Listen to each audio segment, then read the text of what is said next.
મેં આપને કેટલીક વિગતો આપને બતાવી અને હવે આપણે એક રિપોર્ટ પણ બતાવીશું, પણ સૌથી મોટો સવાલ એ છે કે આખરે પેપર લીક થયું કેવી રીતે, આ કયા સિસ્ટમમાં કઈ જગ્યા પર ત્રુટી રહી જાય છે, પરીક્ષા સિસ્ટમ લીક પ્રૂફ કેમ નથી, કાયદો બનાવી દેવામાં આવ્યો 2024માં પેપર લીક થયું હતું અને ફરી એક વખત જ્યારે પેપર લીક થાય છે ત્યારે વિદ્યાર્થીઓ સાથે કહેવું પડે આ તે કેવી ક્રૂર મજાક કરવામાં આવી રહી છે। આખરે ક્યાં સુધી આ રીતે પેપર લીક થતા રહેશે અને વિદ્યાર્થીઓનું ભવિષ્ય અંધકારમાં ઢકેલતા રહેશે, કોણ છે તેના દુશ્મનો, વિદ્યાર્થીઓની માનસિકતા પર અસર થાય છે। ઘણા લોકો સાથે પણ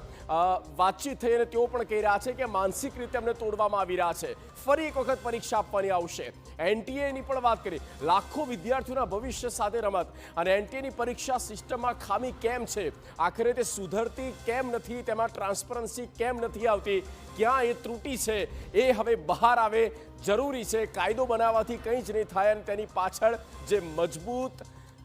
નક્કર કામગીરી થવી જોઈએ તે જરૂરી છે। પેપર લીકને કારણે નીટની પરીક્ષા રદ, હવે આગામી દિવસોમાં નવેસરથી પરીક્ષા લેવામાં આવશે અને ફરી એકવાર એ 23 લાખ વિદ્યાર્થીઓ પરીક્ષા આપવાના છે।